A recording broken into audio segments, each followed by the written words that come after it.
Hello, everyone, and welcome to this edition of MLB This Week. It's the MLB This Week show, talking all about the baseball playoffs and the world of baseball. My name is Rich.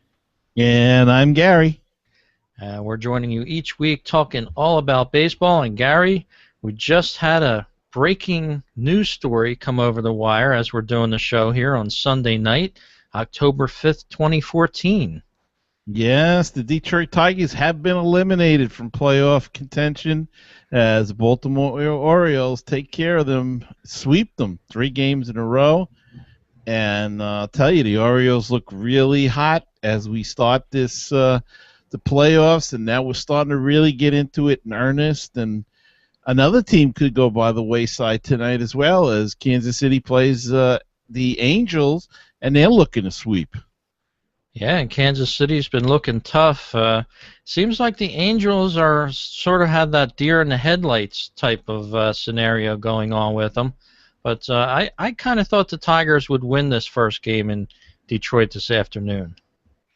Rich, it's the same problem that every team has had all year, and they just didn't hit. They scored 6 runs in one game, but Baltimore topped them. Just didn't seem to get the key hit, and today had a couple guys on in the ninth and got a run in actually, but just couldn't get that tying run home. And Baltimore looks good, and Kansas City is. I mean, what can you say about them? They're like going extra innings there and beating teams at home.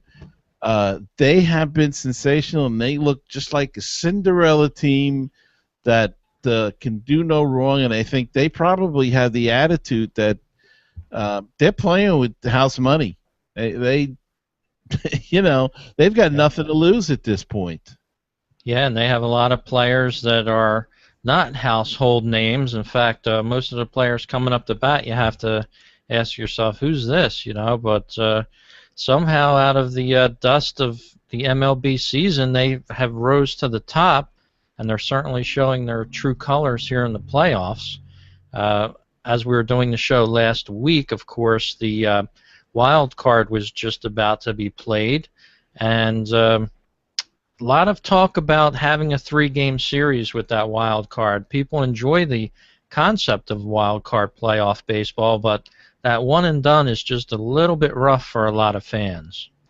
Yeah, I agree. I just it seems like it's too tough that one mistake and you're out. And I think I'd kind of like to see a 3-game series. And I mean, I know it sounds silly, but why not make one a doubleheader then? Make the second one a doubleheader or something, a day-night doubleheader, just to cut down on time if that's what you want to do. I know the problem is TV, and it would wreak havoc with TV, but I don't know. The one and done is it's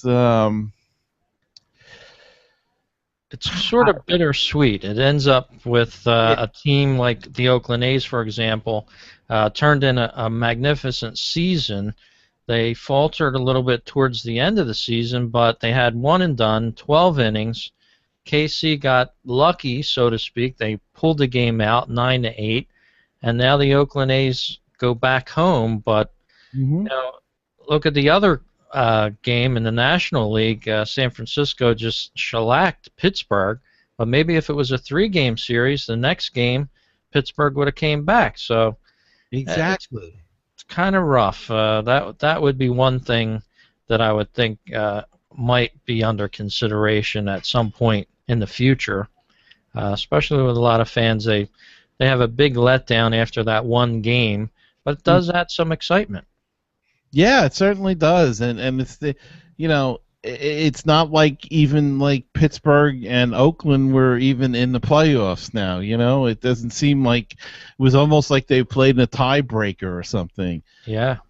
And I think the 3 games, and I think you can work these things out. Maybe you don't have as much travel time. Just have the one day. I mean, if they play, like if they end the season on a Sunday and they play Tuesday, Wednesday, Thursday, let's say, without a travel day, and then Saturday starts the next series. I mean, Yeah, Um, that would work. and I think the time off really hurt the Nationals because they can't do anything, and they had 4 days off, and it didn't hurt the Giants, but I think the Giants are used to being there, and they didn't have that same amount of time off because they had to play the wild card, they had to travel, and they stayed in their normal routine, it seems like, and the Nationals had the 4 days off, and they've just absolutely they played hard. I can't say that they've stunk, but they're just not getting it done, and it's an even year. So is that the Giants' year again? I mean, they won in 2012, 2010, and now here we are, 2014.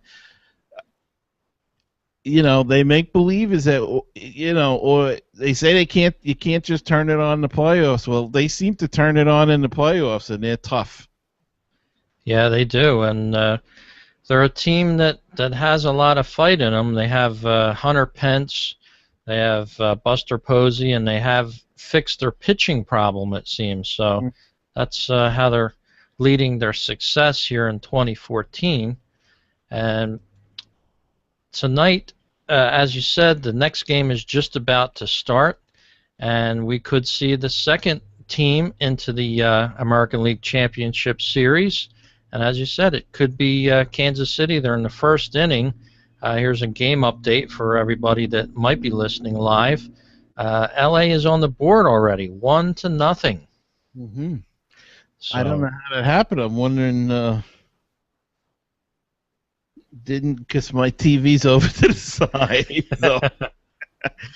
Well, we'll have to play the replay after we get done the show. But Los Angeles apparently feeling the squeeze here. If one more loss and they're out, they have to win 3 in a row, and it's always a tough task for any team to win 3 games in a row, especially in the playoffs. But you mentioned something a little earlier in the show, Gary, is the playoff times of some of these games, and that just drives me crazy, especially if you have tickets to a game. They were just announcing tonight, well, it depends who wins tonight, and that will determine what time they're on tomorrow, and that's just a terrible way to treat the fans. You just have to basically be available all day and all night when it comes to these games when you have tickets. And, it's even bad for the players because their routine. They know, if they have a 7 o'clock game or 7:30 game, they're there at 4 or 3 or whatever time they arrive at the stadium, and they go through their routine. Or if they know if they're having a day game, same thing. They get there at 9 in the morning or whatever. What not knowing like this is a blow to the system. And the thing that gets me, and one other thing, if I may, Rich, all of these stations that MLB puts these games on, it's very freaking confusing. I don't, if you don't have a guide in front of you, the other day I knew there was a game on, and I put on TBS, it wasn't on TBS. I put on MLB Network, it wasn't on MLB Network. I put on the local Fox affiliate, it wasn't on that. Turns out it was on Fox Sports or something. Yeah, Fox Sports 1, yeah. It's just too much. Yeah. And we had a wild card game on ESPN. I mean, it's crazy. It's all over the place. It's too much. It used to be better with just the 2 stations, too many bad announcers, too. I mean, some of these guys are awful, I got to tell you, in my opinion. It's just they're all over the place, and I don't know how you fix it. They got contracts and everything, but, man, they got to either specify something. I mean, let TBS have all the playoffs or something, you know what I mean? Or have all the American League, have Fox have all the National League, but then you throw in a curveball. They put in MLB. I think tomorrow night the game is on MLB, the Nationals and the Giants. I'm not sure. Don't go by me. Exactly, and everybody doesn't have MLB. That even complicates it more. But as you said, it is tough to keep track of where the games are, especially when you have a lot of channels to look through and just a lot of games going on. It's kind of hard to find them sometimes, as you said. Yeah, it's too much. It's too crazy, and I don't know. But they have to do something with that. I think it's. But now you say that this the best ratings that they've had in a while. You've got a story on. Yeah, the Forbes.com had a story on its website this week that said that the MLB, and specifically the playoffs, are the most popular so far in the history of baseball. So a lot of these games that were close and a lot of the matchups, apparently a lot of fans have tuned in, and so far this round of playoffs so far has been the most watched ever in the history of baseball. So they're interested to see if they can continue this streak throughout the World Series. Should there be two interesting teams that meet up in that World Series, we'll have to see who that ends up being. But so far, so good, and a lot of watchers, even through the regular season. Most of the primetime viewing has been taken up by baseball. So, maybe not a lot of the fans are heading out to the ballparks anymore for one reason or another, but they're definitely tuning in on the shows and the games at home. So it's making it a good thing for the teams, and obviously they're getting these billion-dollar deals with TV, so it's working for them. Well, I think that it's so expensive to go to a ballpark and if you're going to pay for it at home, because most people have, I shouldn't say most, but a large amount of people have cable, and if you have the cable and you're getting the games at home, really, I used to have season tickets, and as I got older, it became not tougher. What's the word I'm looking for? Not difficult, but it just became easier not to go. Like a chore, almost. Yes, almost. Yeah, because you ran into a lot of You ran into the problems of. I had a Saturday ticket plan. Mm-hmm. And if you had a rainy day or a half a rainy day and they didn't call it, well, you have to go to the ballpark. And then it was $10-15 in those days to park. Now it's $25. And then if they rain it out, you don't get a rain check on your parking. You get it for the ball game. But we were going to 13 games. How many more? If you lose a game, with families and stuff, it's hard to schedule in another game somewhere along the line. And especially they had some good teams, the Mets, so you couldn't just get tickets like you could nowadays. But, yeah, you're right.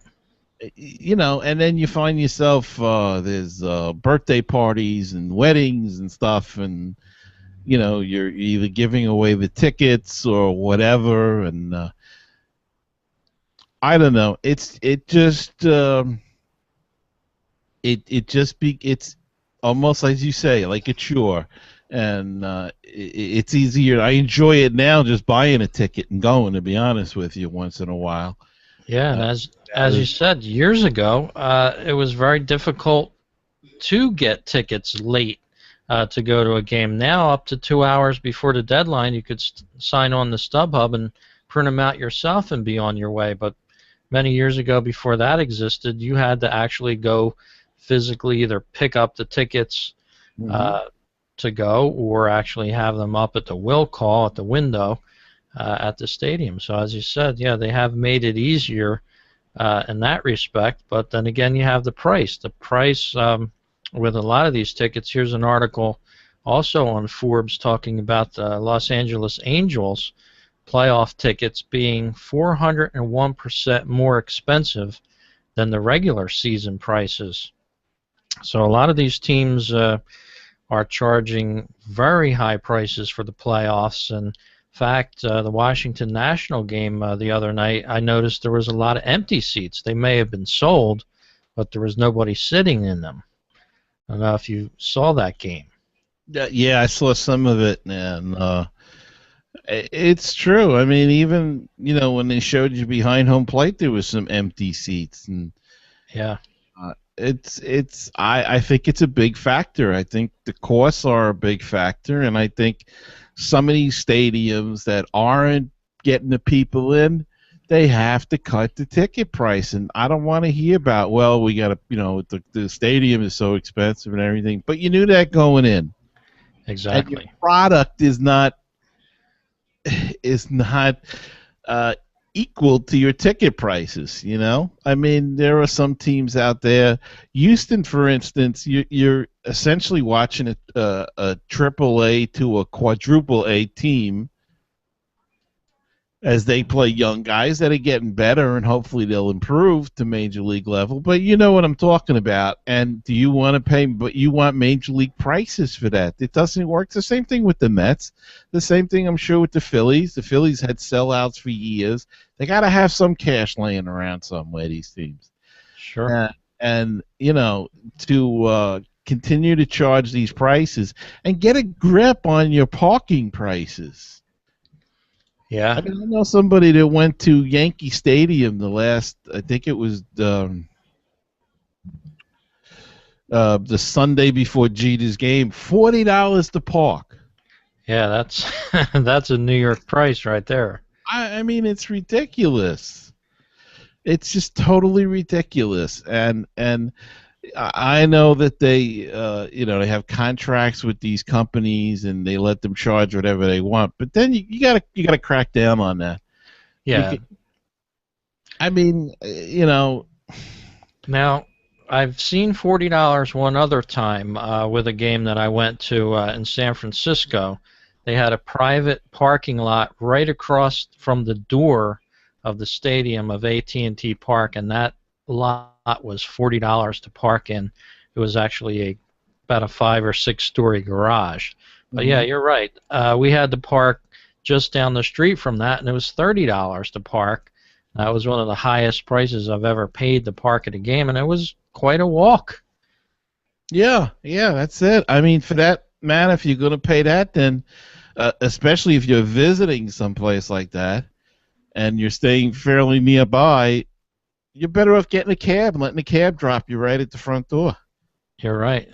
That's what I would do, I think, instead of driving my own car down there. Leave it parked in the hotel and get me a car, a cab, and drop me at the ballpark. And, Sure. I'll get the number of the company and call them back after the game. And yeah, they usually have the taxi stands right near the stadium, most of the stadiums anyway. So. Right.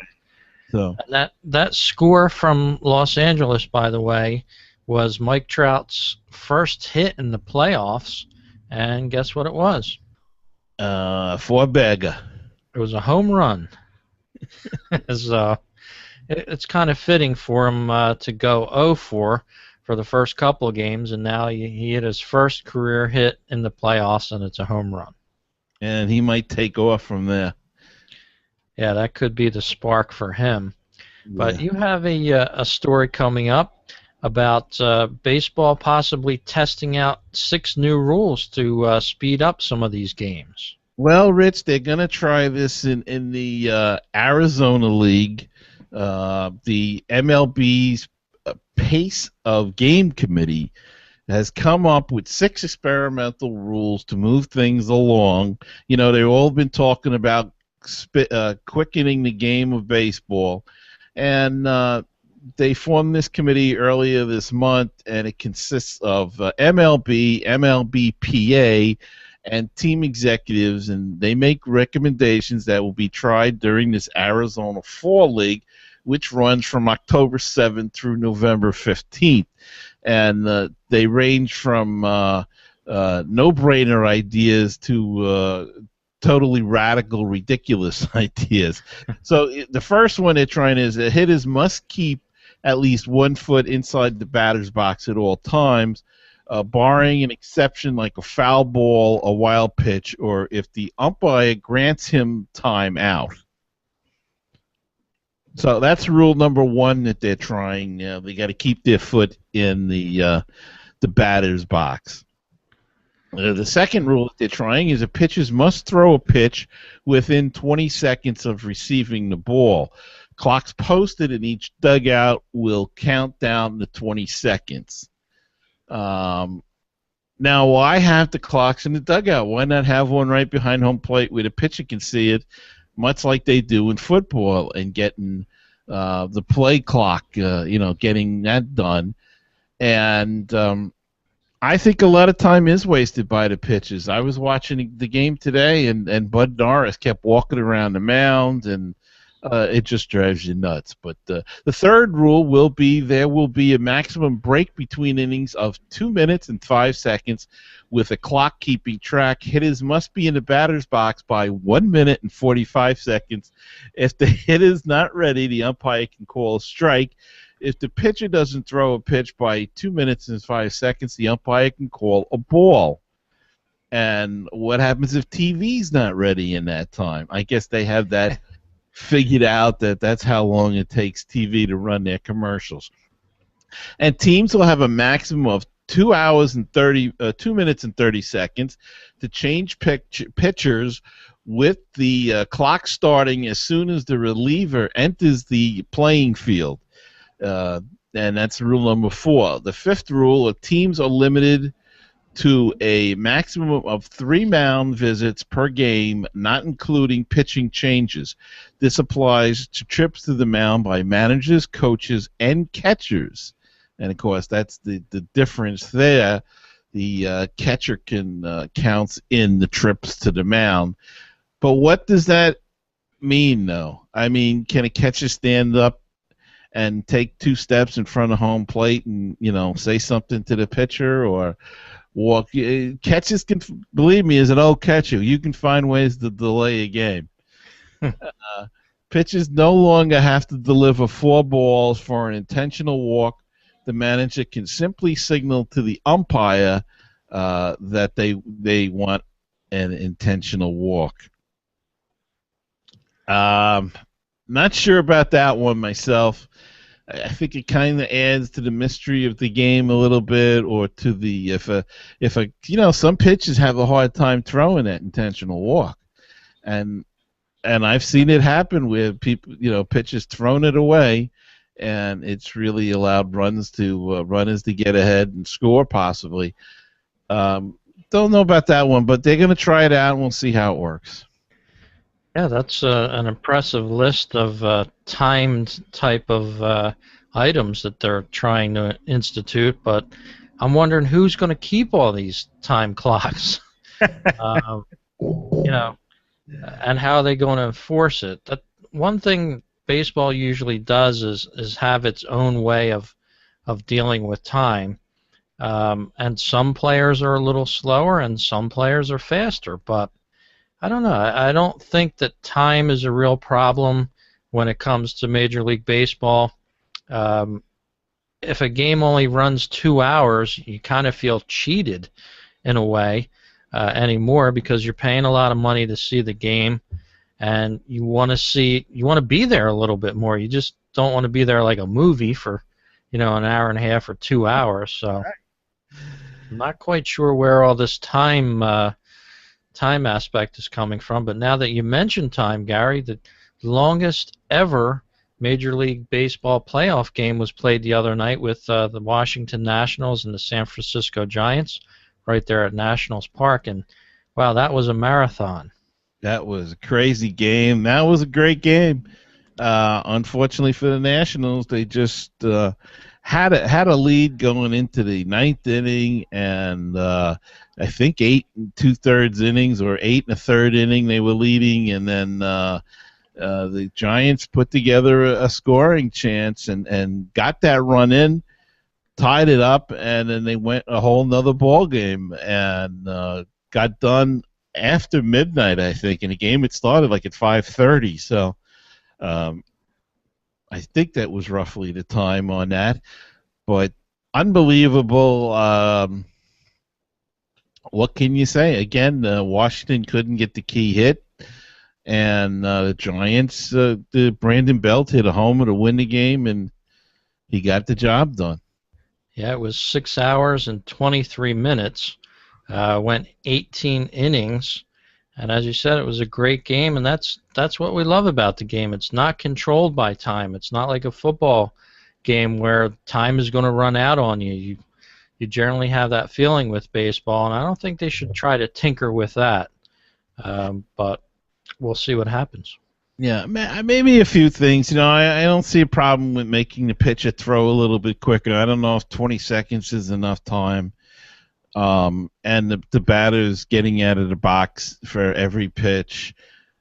But, the other stuff, I don't know. Well, like you said, this is why they have the instructional league. They can test it out, see how it works, see how the players like it, and go from there. But Rich, now we are in the playoff time, and we've talked about that, and we're also in the award time of the season, and you have a great story on some awards nominees that are coming down right now for the Hall of Fame. Yes, the broadcasting award for a baseball broadcaster is called the Ford C. Frick Award, and the 2015 finalists were announced the other day. A couple of broadcasters that I really thought were already Ford C. Frick winners, but evidently not. Richie Ashburn from the Phillies, a longtime broadcaster, 35 years. He's on the list of nominees. And even Ralph Kiner for the New York Mets gets that nomination here. And Ralph Kiner, of course, was a broadcaster for many years, 47 years in all. He worked for the White Sox in 1961, and then the Mets from 1962 to 2007. So a number of other broadcasters as well. Joe Nuxhall, 38 years, all with the Reds, from 1967 to 2004. Now, that's a long run of broadcasting games. It sure is. And, of course, Richie Ashburn and Ralph Kiner. Ralph Kiner, I know. Is Richie Ashburn in the Hall of Fame? He may be. They both may be in as players. Yeah. And I don't think they're going to get the nod just for that fact that people will already say they're in the Hall of Fame already. Though, I don't know where you stand on it, but both guys had outstanding careers afterwards and should be also recognized for that. But I think the thinking of most voters will be that they're already in as a player, so there's no need to put him in as an announcer. I think Gary Cohen was on that list at one point too. I don't know of the Mets, and I'd like to see him get in, but I don't think he will this time. Probably down the line. We'll see. It's always an interesting thing to peruse the list and see who's going to be in. And in an update, Kansas City just scored 3 runs. They're ahead 3-1. Oh, geez. So they're answering back, so to speak. Yes. But the other finalists for this Ford C. Frick Award, Billy Baroja, Rene Cardenas, Dizzy Dean, Dick Enberg, Ernie Johnson Sr., Ned Martin, of course, Joe Nuxhall, as I mentioned, Jack Quinlan also on that list. So a lot of good broadcasters on that list, and as you said, a lot of these guys deserve to be in for their work after baseball, and we'll have to see who gets it this year. And Dizzy Dean is on there, huh? Yeah, he goes way back, spent 24 years as a broadcaster, from 41 to 48. He took a 2-year break, and then he went from 1950 to 1965 in St. Louis, and also nationally he broadcasted games. So yeah, he is on that list, and I'm not quite sure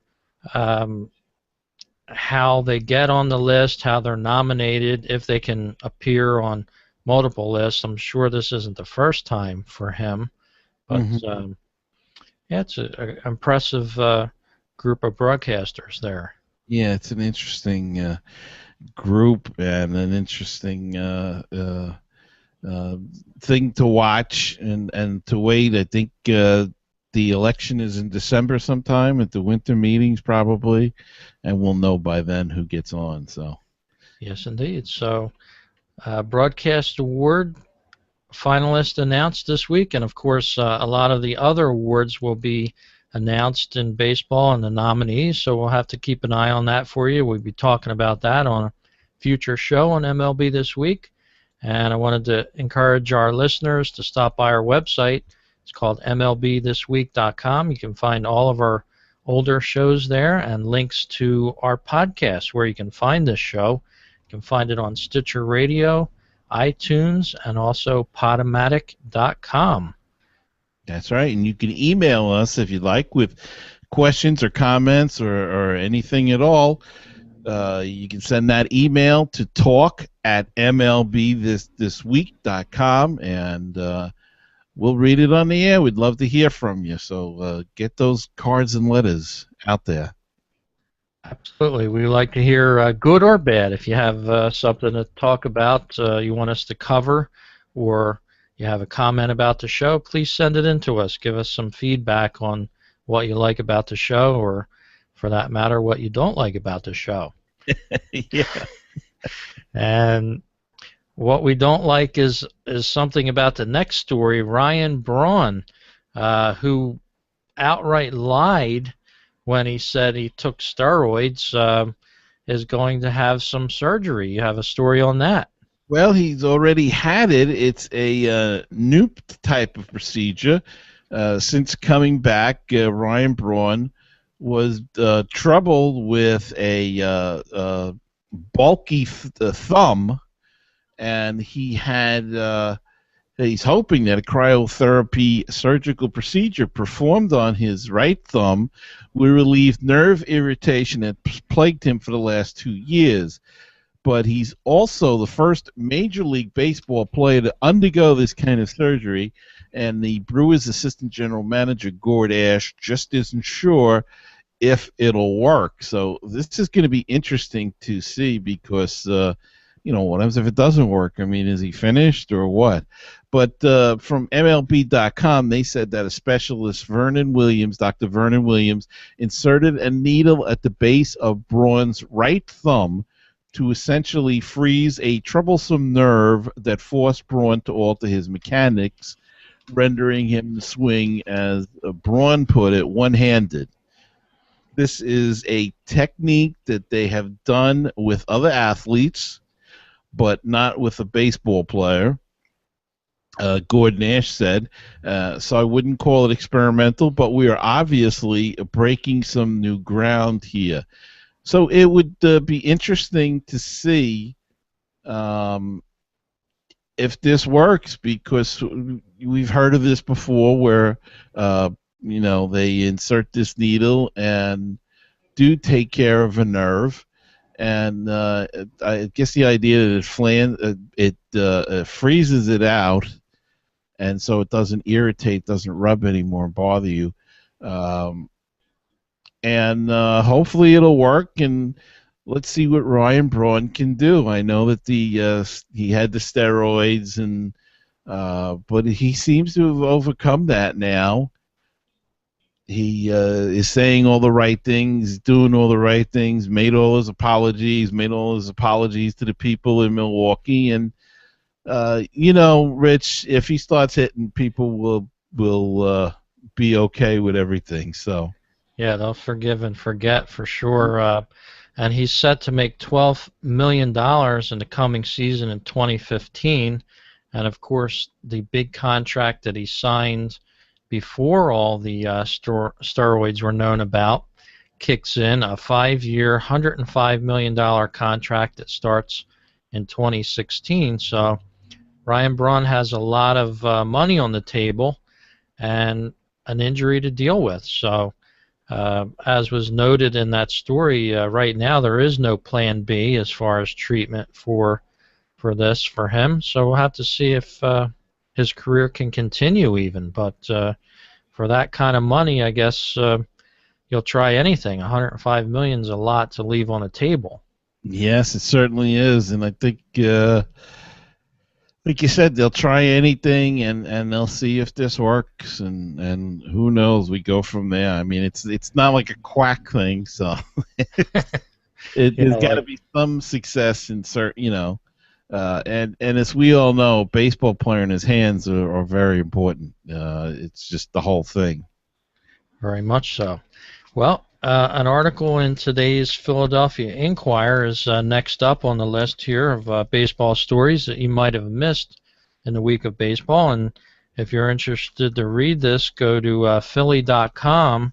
But it was an article by Frank Fitzpatrick, and he's talking about in the age of Ebola, a new concern, possibly no spitting in baseball. And of course, we see baseball players all the time spitting in the dugouts, on the field, everywhere. And of course, with the recent news on the Ebola virus being spread by saliva, not so sure that that might come out as a rule as well. Fitzpatrick talked in this article about the early 1900s, when in 1918 there was a flu epidemic in the country and it killed thousands across the country, and it also involved baseball. Catchers were asked to wear masks at certain points for a long period of time, and there was precautions taken at the games. In fact, one of the noted precautions were in baseball.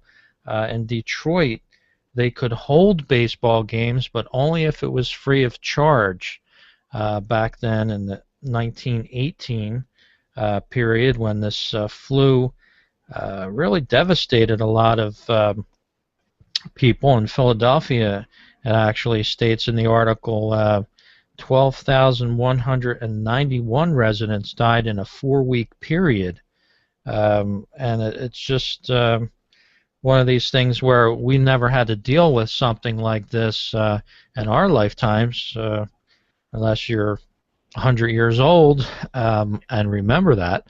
But just a terrible time in sports here, and this article is very frank in all the precautions that baseball had to take back in the early 1900s to prevent people from getting the flu. Here's a part of this article that says Pittsburgh permitted high school football to be played, but only in empty stadiums back then when this flu pandemic was big. And in one minor league baseball game, the players on both teams wore masks during the game. Wow. So, it's a kind of a scary time, and the news has been revealing more and more about the recent epidemic in Africa that seemingly now might be in the United States. So this may come into play down the road, especially when you're at a stadium. You have close contact with people, and the players alike have contact with one another. Well, yeah, and you never know. A player could get called up in the minors, and he's not on a charter flight. He's flying regular airlines, and there may be somebody on that plane with something. I mean, you just never know, and it's something that we don't think about, but it's something that's out there, and it's a shame in this day and age that we have to worry about something like this. You would think we made a lot of medical advances, but it's a scary situation all around the world, and unfortunately it's hit home here, and with a lot of different players now from different countries. Who knows how much? I mean, they get pretty good. I mean, they're checked at spring training and everything like that, and they find all kinds of stuff. But still, how much damage can be done before they have their physicals and all of that? And again, as I say, you don't know who they're traveling with. Going to spring training, a player could be on a plane with somebody that has some kind of disease. Yeah, and they bring it to the camp. Yeah, and as this article states, it wasn't only baseball that had these problems. It was hockey, it was football, every major sport in America. 1918, 1919, around that time, had this issue until it was gotten under control. So, a very interesting article today. Frank Fitzpatrick, go to Inquirer.com or Philly.com, and you can read that article. Very interesting.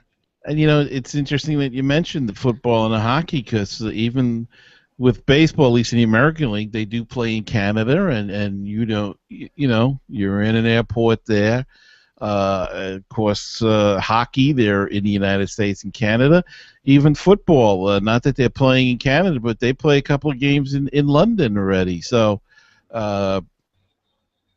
it's a scary proposition, and wow, I don't know how else to put it.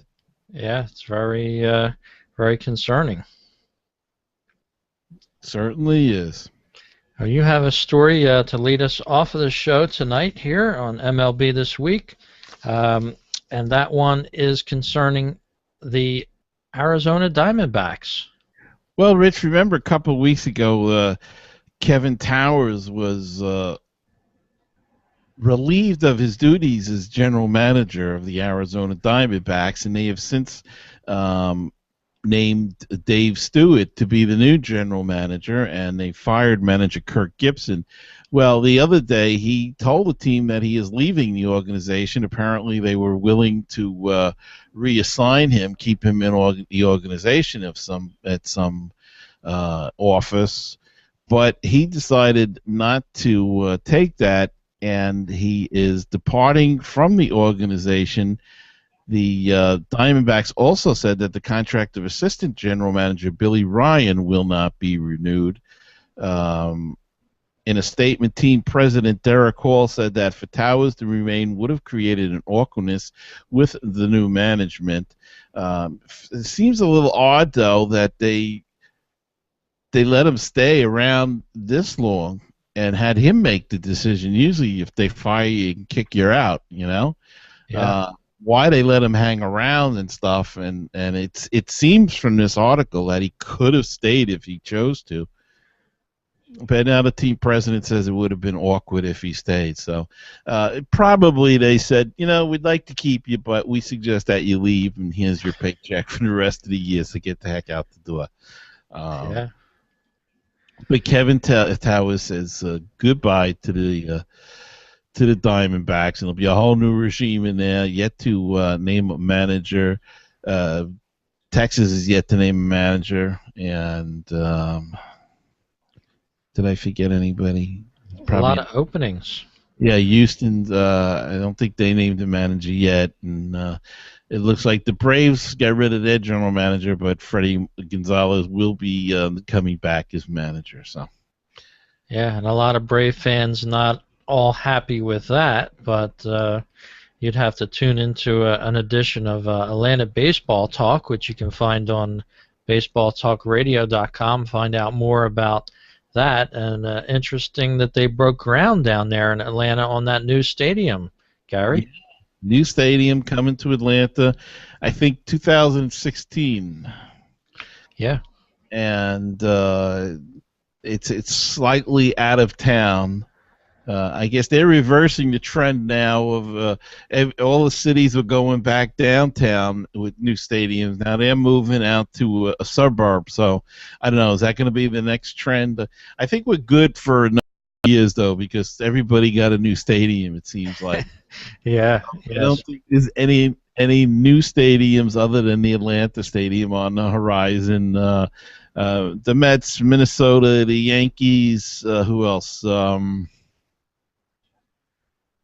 Well, I mean, a few years ago, Houston got a new stadium. Even the Phillies got one. How old is? Believe it or not, 2004. This is the 11th season already. Yeah, it is a long time. Went by fast. But I don't think they're looking for a new stadium anytime soon now. So.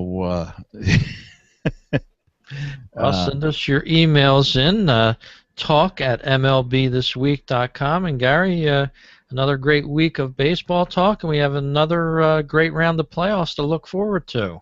Yeah, and we'll be talking about that next week, Rich, I'm sure, as we've already got one team eliminated, and if this score holds up, the American League Championship Series will be all set to go, and then we'll just wait for the National League Championship Series. Yes, we will, and that will be on next week's show. We hope everybody gives us a listen. Take us on iTunes. Take us for a ride in your car. Download us.